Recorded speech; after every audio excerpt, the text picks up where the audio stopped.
turn off the mics and the cameras, and we'll just have a visit. How about that? Because I was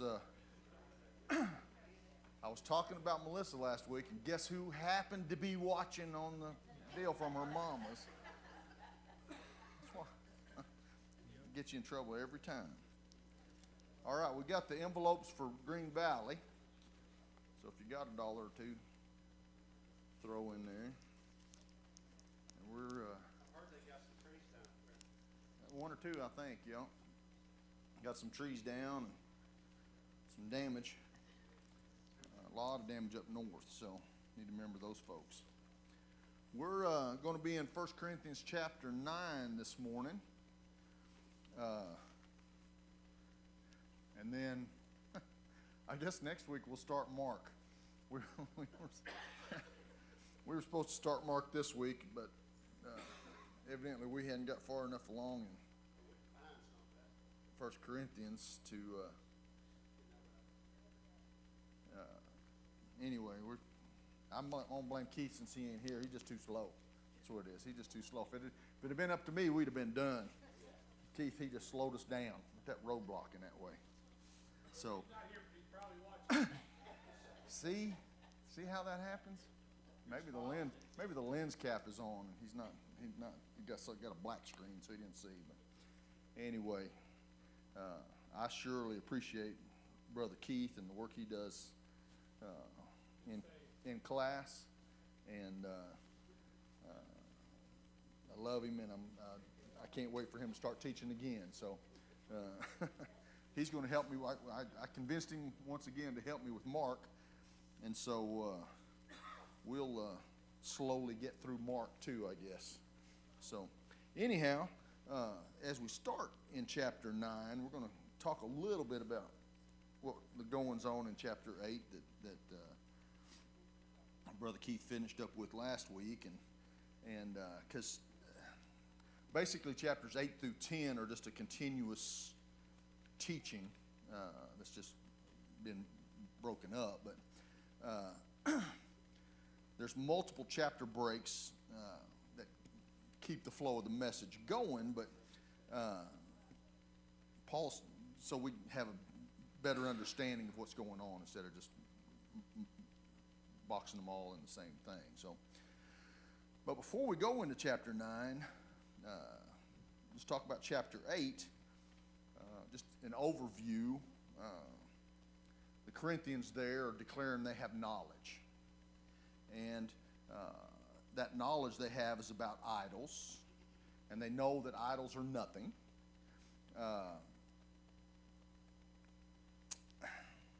And Paul agrees with the knowledge that they have, and that knowledge is a good thing.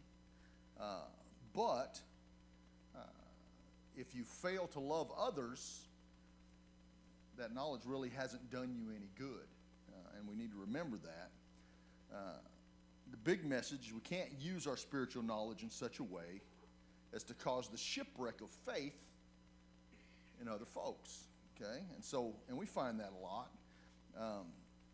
We can't use our knowledge so that people will sin or fall away. It's important that we keep this in mind. And we talked about several things that could be a roadblock to others, and our behavior being a roadblock to somebody else. And we kind of talked about our behavior causing others to sin, and we need to remember that just because our behavior hurts somebody's feelings or they disagree in such a way is not necessarily causing them to sin. Okay, so there's that definition or that clarifier that says, we can't use our knowledge so that people fall away, and it's important that we keep this in mind. So Paul is talking about causing people to sin, not about people who just don't like it or have a bothered conscience. So the problem is the destruction of people's faith in the name of knowledge. Okay? So me not being a fan of green beans should not affect your love for green beans, okay? And so that's kind of where we're at in what Paul's talking about. Of course, he was talking about meat to idols and that kind of thing. So if we destroy somebody's faith in the name of knowledge, because we know and they don't, and we put ourselves on a higher plane than others, that's wherein the rub comes. And so it's sad that it's happened so often in history that the people with this knowledge have destroyed other people. They've destroyed churches. They've destroyed faith just based on what they wanted, either what they wanted to promote or what they believed, and forced on other folks. And we don't want to do anything that would cause somebody to stumble or fall from the Word. And so with that in mind, as we go into the 9th chapter, Paul is talking about the fact that we have freedoms, okay? And we live in a society that is blessed with freedoms beyond what a lot of the world can even imagine. And so Paul starts to talk about the rights he has, as an apostle. He's free and not a slave in chapter 9, verse 1. And as an apostle, Paul enjoys all kinds of rights. He has the right to eat and drink as others do. He has the right to a wife as others do. He has the right to be compensated for his work and to refrain from working for a living. Paul's using himself as an example of these freedoms that he possesses,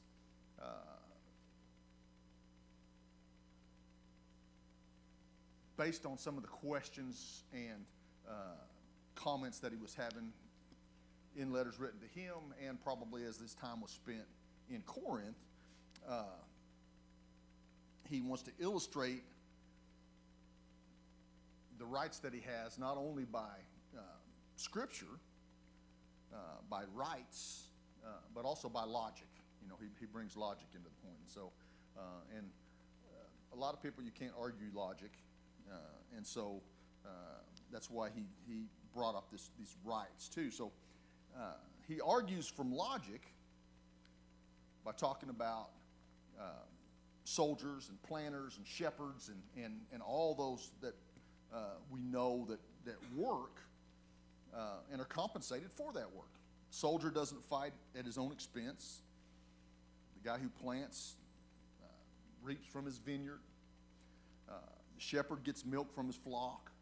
And so those are examples, just logical examples of people that are compensated for what they do. Okay? And so he's what he's saying is he has the right to be compensated for his work at Corinth in preaching the gospel. And we're going to get back to that, but at this time, what we don't understand, we sometimes don't have knowledge of or don't understand is there were lots of folks going around either preaching, philosophizing, doing all the things that, they were professional talkers is what they were. And they would either, gather together what we would call disciples, and then they would get money from them, or they would go into, say, like a rich man's home, and then they would have somebody that would take care of them as far as Patreon. So they got money for that, and they were out for the money, and that's what they were doing it for. They would, if you went to see them to speak, they would charge you to get in, and those kind of things. So that's the kind of thing that Paul is dealing with here, in that he has the right to be compensated, and culture dictated that he should be compensated or would be compensated for his work. So he even goes back to the law of Moses, and where God says the ox was not to be muzzled when working by treading out the grain, but was allowed to eat as it worked. So Paul says God was not merely concerned with the ox. Okay, so he brings that forth. God wasn't worried about the ox going hungry. That's not the purpose of what his statement was there. his statement was for making a point to humanity. All who work hope to share in the crop. Everyone who works ought to be compensated for the work they do. It's their right by logic, and it's also their right by scriptures. So Paul declares in 11 and 12 that he and his fellow workers have a right to reap the material things from the Corinthians for the work that they were doing among them with the church. And so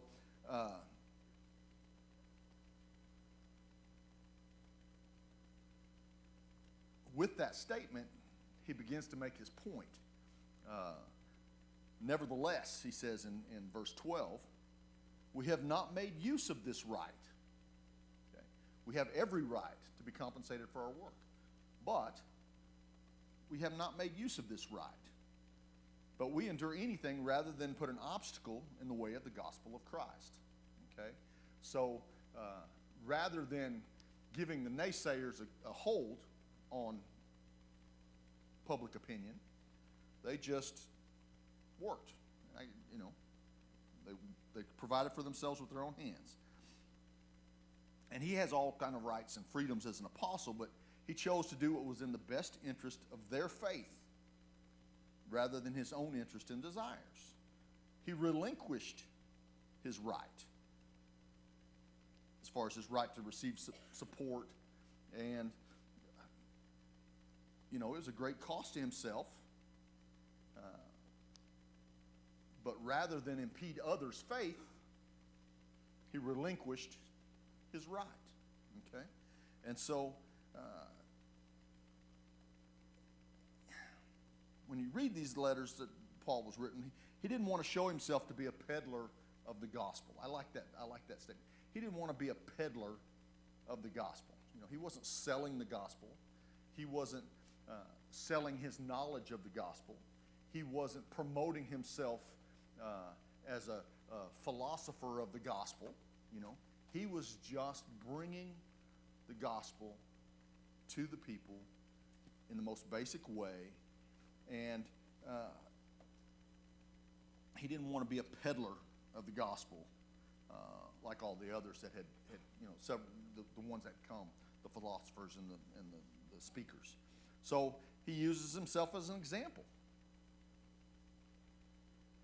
because he's not going to tell the Corinthians to do something that he hasn't done himself. He's not going to tell the Corinthians to refrain from something that he hasn't refrained from himself. He's not going to tell the Corinthians to relinquish a right that he hasn't relinquished himself. And so, we sort of have that example in Christ. Christ was not going to ask us to do something that he wasn't willing to do himself. And we know the story of Christ and the life he lived, and he's not going to ask us to do something to do. So a lot of the commentators would point that this is in defense of his apostleship. This is something he's saying to defend himself, the fact that a lot of people don't believe he's an apostle. A lot of people don't accept that he's an apostle. And so some of the commentators think that was directed at those folks that didn't believe, but that's not necessarily so. It's not like anybody's challenging his right to nobody's saying that he can't have these things. Go ahead, Mark.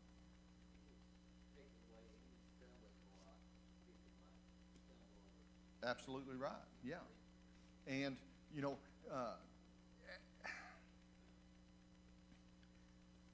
misinformation can be a stumbling block. If you believe something that's not true, obviously that's a stumbling block. So if somebody says something about Paul and you believe what somebody said rather than what Paul shows to be his truth, that obviously can be a stumbling block. So rather than giving his naysayers any ammunition against him, he just forego his rights to these things to make it more apparent that he is who he says he is, his message is what he says it is, and that he's trying to do for them, not to them, And so he works on that. So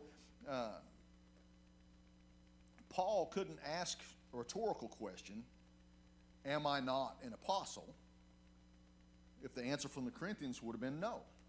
So Paul's not defending his actions, but illustrating how we do what is best in the best interests for the faith of others. Okay?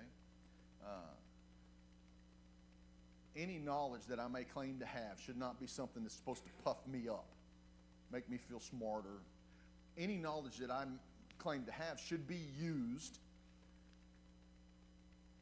to lift others up, to share with others, to be an example to others, not to be a stumbling block in their faith. So it should always be in the best interest of the faith of others, and that's a hard thing to grasp, because today we want to claim we have a right. You know, you hear that a lot, especially in the United States. They have a right. You know, what's the first thing somebody says when they're getting arrested? I have rights. You know, you're not unlimited. yeah, that's exactly right. I was thinking there, you know, Phil Robinson today had a similar deal. He was asked about homosexuality, and he said the Bible says, you know, when he listed all the sins, they was giving him a hard time. He said, if I didn't love you, I wouldn't tell you this. That's exactly right. That's exactly right. Sorry it hurt your feelings. Yes, and it wasn't, you know, and I've heard Phil talk a lot. It's not that he was condemning someone to their face. No, and he said the Bible said. He was simply stating God's word, okay? And God, you know, I'm sure that cost him a ton of money too. Go ahead, Brian. Paul was in a unique position, so even though he wasn't partaking of this, he was defending the rights of others. Absolutely, absolutely. People held him probably very high esteem, so just like maybe an elder would feel a little more responsible. Right, and the eldership should feel responsible. The scriptures say they are responsible, or should be, you know, held at a higher standard. And you know, they themselves should hold themselves to a higher standard. They themselves should be willing to forego their rights in order to build up the faith of the church. And so, Paul teaches that we are able and we must, at times, subjugate our rights. Demanding our rights and using our rights can cause the spiritual shipwreck of others and ourselves. Okay? You know, one more thing and then I'll let you talk. You know, we even as members of church can easily slip into the attitude that it's not illegal, okay? And so we can separate right and illegal and, you know, feel like we have the right because it's not illegal, okay? And I try to raise my boys, you know, just because it's legal doesn't mean it's right. And just because you can doesn't mean you should. And so now we'll get to Rick. I just think about what we were talking about with elders, because they're going through the process. I don't think it's true that they're held up to a higher standard. I think we all have that standard. I think they have to meet those standards to be an elder. And if you don't, then you shouldn't be. But I don't think they're held up to any higher standard than we are. You don't think their responsibility puts them in a place where they are held to a higher standard? No, not just because of responsibility. I just think that since they are elders, they have to maintain that. If they weren't maintaining, they should be elders. You know, But we should expect them as congregants to hold that higher level. yes. Okay. But I would expect all of us to. Right, absolutely, absolutely. That's what I'm saying. We should have, and I don't know that we should, but I think we do have a higher expectation of the conduct of our elders. I don't know why. I'm not saying that. Sure, it is, and I'm not saying that's right. But I'm just saying that. I'll just tell you from my point of view. I would frown more on one of the elders or Mike partaking in a particular thing that I found offensive than I would you. And I think we've been trained to think. And that's what I'm saying. That's the I'm sure that really should hold up. it shouldn't, but I'm just saying that that's the way we look at it. And I think Paul was dealing with that some, because as an apostle, as a leader of the church, as he's the one that started the church there in Corinth, and grew the church there in Corinth, and they were actually his. They were the product, and we're going to talk a little bit about. They were the product of his preaching the gospel in Corinth. That I think that they would, and rightfully so, look to him to be an example of a higher. Go ahead, Mike.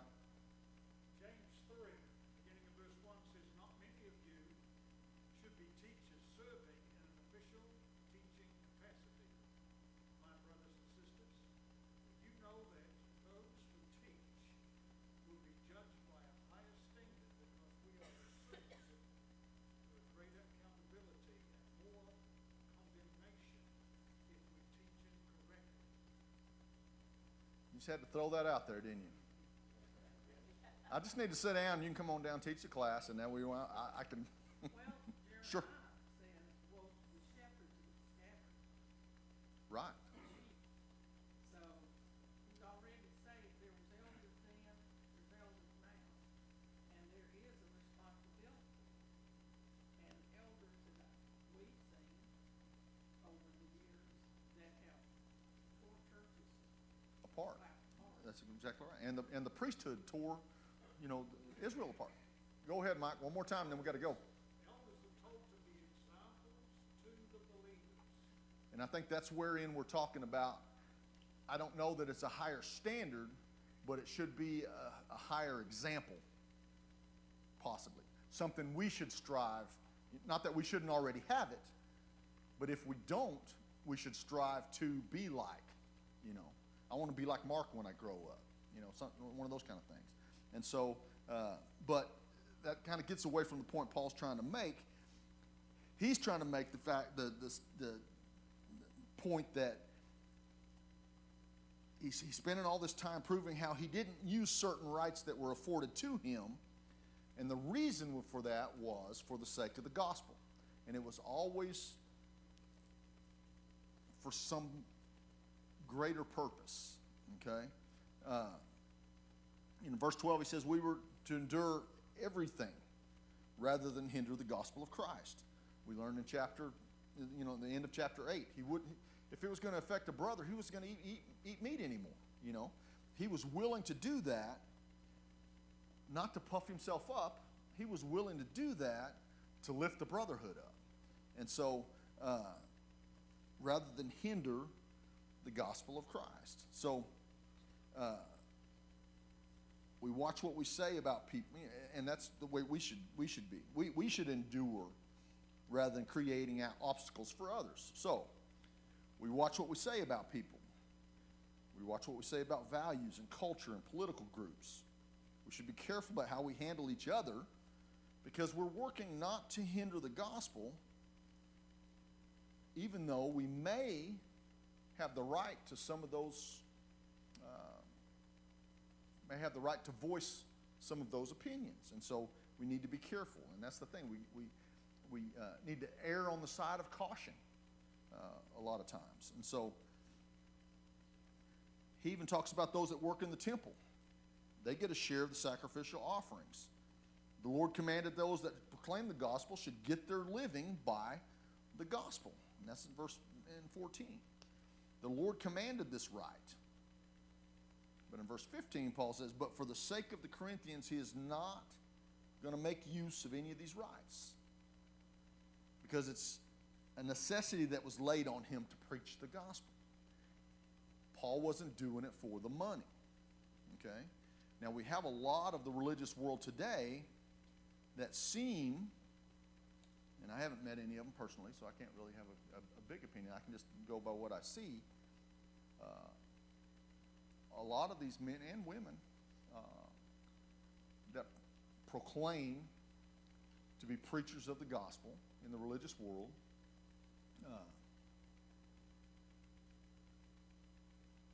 don't seem to have any issue with flaunting their wealth.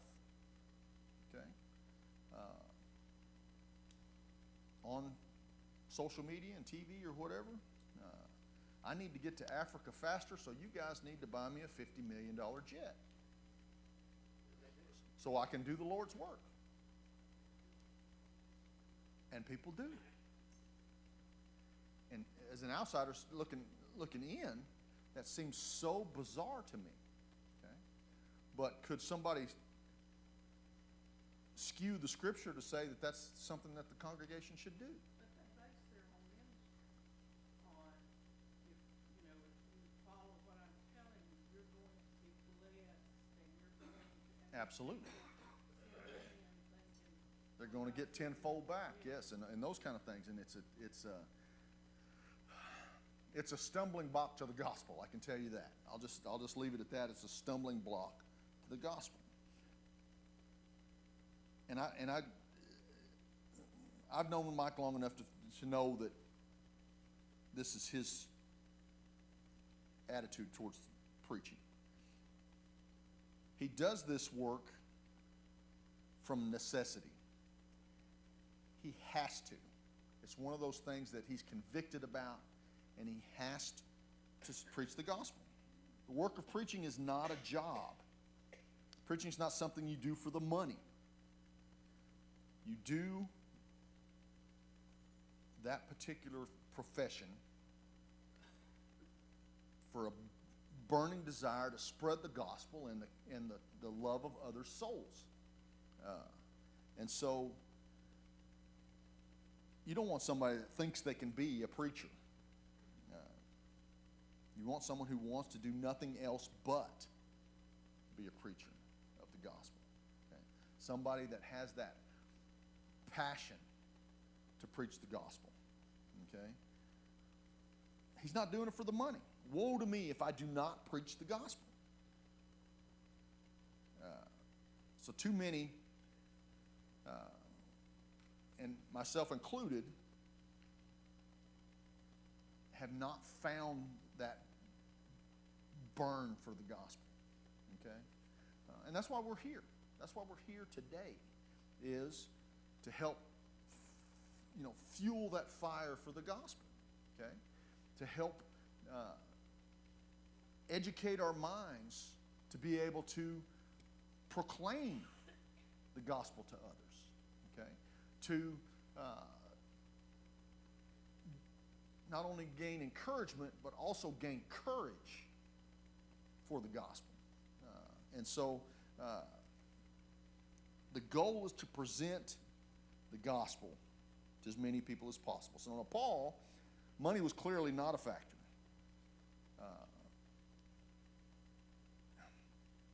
If you're going to preach for the money, I think the scriptures say you're in the wrong profession. If you're going to preach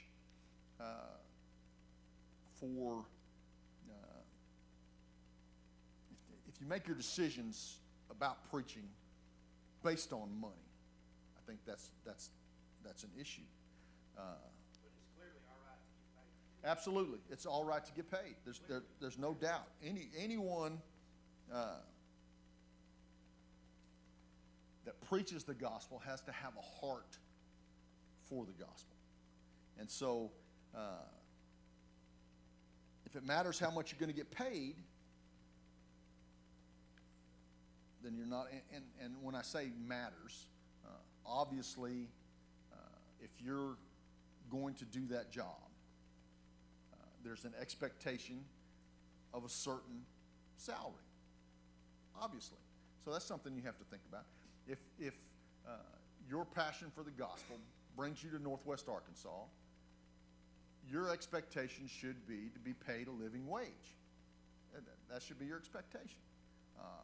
And so, go ahead, Mark. From the very beginning, God took care of the priests.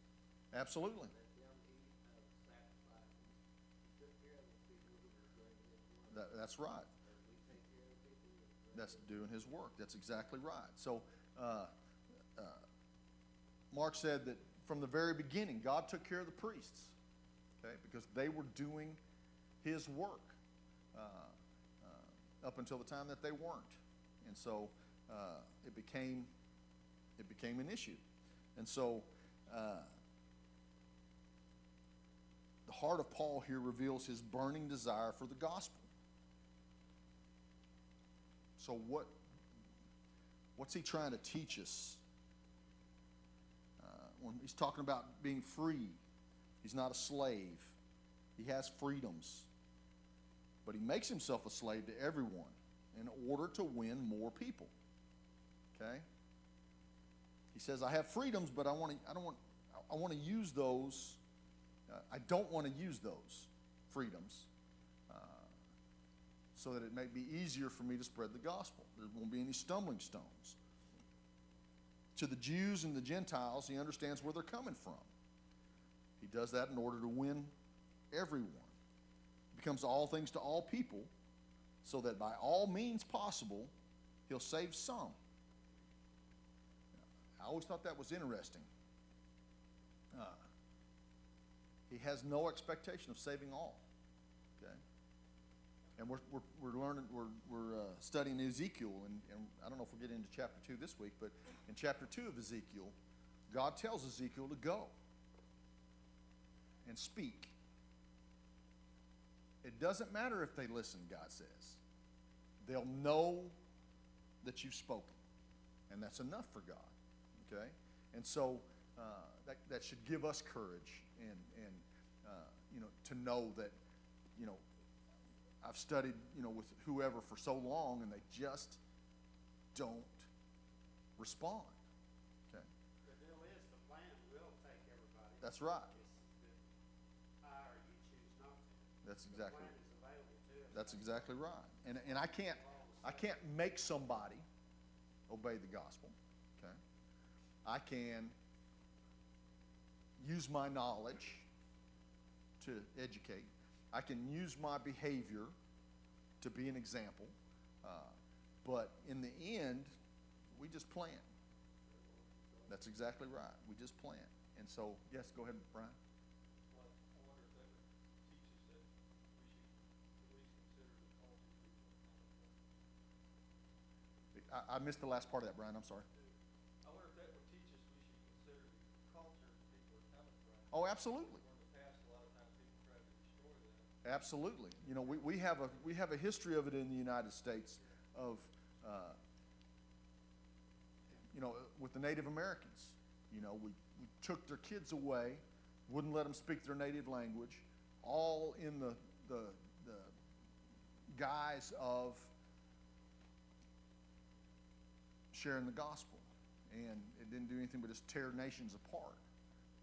And so it's the fall of good intentions, that we find in the case of the United States. And so, All of the crusades, oh, absolutely, they did so much harm under the notion of doing good, but they didn't do good. right, and all of under the premise of and we see that in our world today. And so, one of the statements that this writer says is, it's the heart of the gospel that all might be saved. It is not about me. Okay, we live in a generation, the me generation, and the I have the right, and I have this and that, and it's not about me. It's about the lost souls of the world we live in, and what can I do to fix that? What can God do through me to fix that, to help that, to change that? And focusing on me is not going to be the answer. Everything is for the sake of the gospel, not me.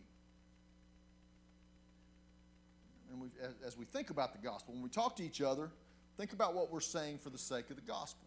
Are we trying to understand where a person is coming from? That's what Brian was talking about. And truly helping them see the glory of Jesus? Or are we just coming from our knowledge and our superior position and going to tell them what they should think, say, or do? We have to consider their background as we reach out to them. We have to consider where they are as we present the gospel. And we cannot be a stumbling block to their path to Jesus. We have to think this way with all unbelievers. We have to think this way with weaker Christians. We have to think this way with stronger Christians. We have to be a servant to all. And so, different personalities, I think,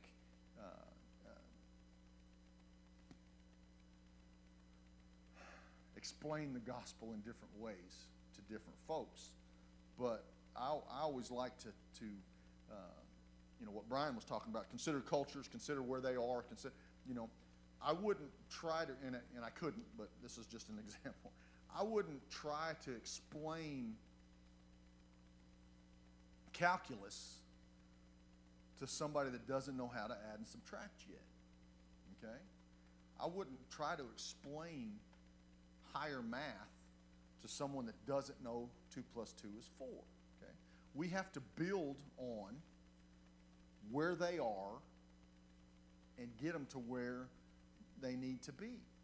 And so it's important as we proclaim the gospel that we do so in a way that, like the scriptures do, that's understandable, that's easy in its way, and not come at it from a superior position. So we're to give ourselves away to others, because we are not the goal. Our rights and freedoms are not the goal. The gospel truth is the goal. And I don't know that we lose sight of that, but it's also important. We don't want to disqualify ourselves, okay? We don't want to do as I say, not as I do type delivering of the gospel. We want to share with others in the blessings of the gospel and not be disqualified from those blessings. I don't want to disqualify myself,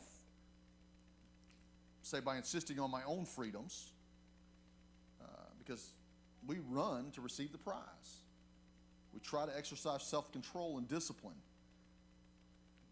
so we all get the crown in the end.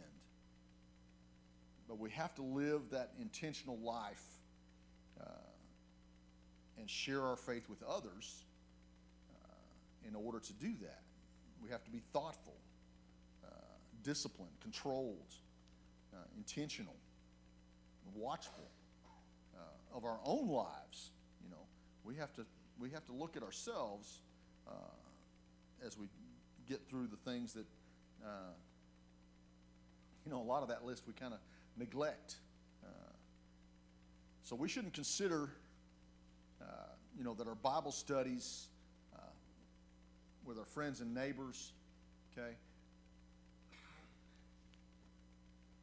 we shouldn't consider what that does for us, okay? That's not a star in my crown because I did this. That's a trying to get another crown for somebody else, okay? We have to think about how we can help the faith of others, okay? How can we help the faith of others? Come to class, come to Wednesday night studies. We can go, we have whenever, Friday night studies, gospel meetings, all of those kind of things. I'm just as tired as anybody else when it comes to the nights of gospel meetings. But I want to encourage Bob by being here. I want to get educated myself and uplifted myself and blessed myself, but so much easier to go home and take a nap. But I want to be here to encourage and I want others to be here to encourage me, and on the selfish side of that thing.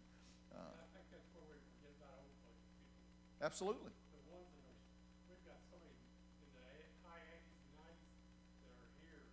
All the time. That makes me say, I'm going to be here. I better be here. That's exactly right. So, I'm surely not any worse off than kids do today.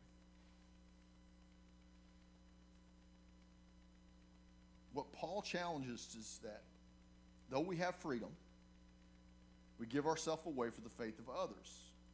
We make our decisions for the sake of the gospel and for the good of others, so that we're not disqualified. And this seems so counterintuitive to a selfish human person, you know. It's always, but I have the right. But I. What about me? All those sorts of things. We need to spend time together so that we can help each other. Really help each other. And this, that kind of thinking changes everything. If we focused on the gospel, focused on each other, focused on our fellow man and their souls and their salvation, our weak flesh we wouldn't let it dictate those kind of decisions. I'm just too tired, I'm too scared, I'm too something. We give too much weight to how we feel and not enough consideration for the gospel and its effect on others. We have this message.